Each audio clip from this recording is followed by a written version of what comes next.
अगस्त को माननीय श्री प्रधानमंत्री जी ने कुछ टैक्स रिफॉर्म्स के बारे में बताया था। उसके थोड़े ही समय बाद यह भी न्यूज आई थी कि अगर आप ये 3 कंडीशन फॉलो करते हो तो आपको आईटीआर भरनी पड़ेगी। जी हाँ, क्या क्या है वो 3 कंडीशन। पहली कंडीशन उन्होंने बोली, अगर आपके बैंकिंग ट्रांजैक्शन 30 लाख रुपए से ऊपर है तो आपको आईटीआर भरनी पड़ेगी।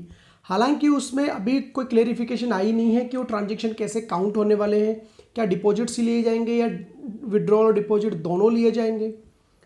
तो दोस्तों अब ऐसा है कि अगर 30 लाख से ऊपर ट्रांजैक्शन अपने होते हैं, ट्रांजैक्शन का मतलब वो आगे जैसे इनकॉर्पोरेट करेंगे इनकम टैक्स रूल्स और एक्ट्स में हमें पता चल जाएगा, तो हमें आईटीआर भरनी पड़ेगी, मैंडेटरीली भरनी पड़ेगी।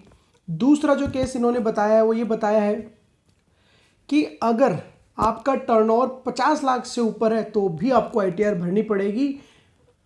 अब इसमें क्वेश्चन ये है कि चाहे क्या मेरी इनकम 2.5 लाख से नीचे है तो भी क्या मुझे भरनी पड़ेगी, क्या मेरी लॉस की इनकम है तो भी मुझे भरनी पड़ेगी।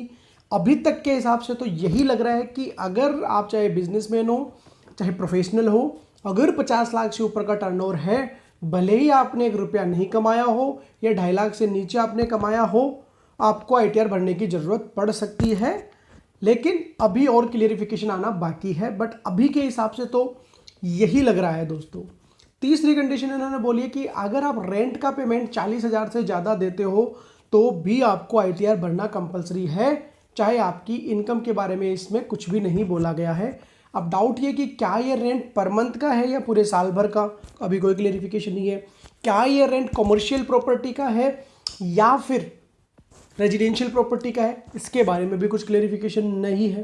तो ये 3 चीज़ें हैं कि आपके बैंक के ट्रांजैक्शन 30 लाख से ऊपर, आपके टर्नओवर 50 लाख से ऊपर, आपका रेंट 40,000 से ऊपर, ये तीनों ट्रांजैक्शन अगर फॉल होते हो, इन तीनों में अगर आप कहीं बैठ रहे हो तो आपको आईटीआर भरनी पड़ेगी।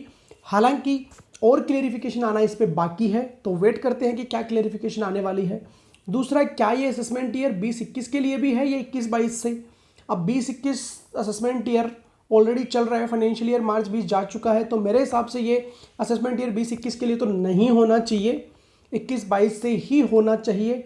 बट स्टिल अभी तक रूल 114E में, इनकम टैक्स कानून में अभी तक कुछ ऐसा प्रावधान इन्होंने जोड़ा नहीं है। ये एक अनाउंसमेंट हुआ है, ये एक न्यूज़ आई है, तो देखते हैं कि आगे आने वाले समय में ये कैसे इस पे क्लेरिफिकेशन लेके आते हैं। तब तक के लिए आप हमारे चैनल से जुड़े रहें, आप हमारे चैनल को सब्सक्राइब करें, लाइक करें और बेल आइकन को क्लिक करना ना भूलें, क्योंकि जैसे ही हम इसके ऊपर कोई भी क्लेरिफिकेशन आएगी सरकार की तरफ से, उसके ऊपर हम वीडियो डालेंगे, वो सबसे पहले आप तक पहुंचेगा, आपसे बिल्कुल भी मिस नहीं होने वाला है। Thank you so much. जय हिंद, जय भारत।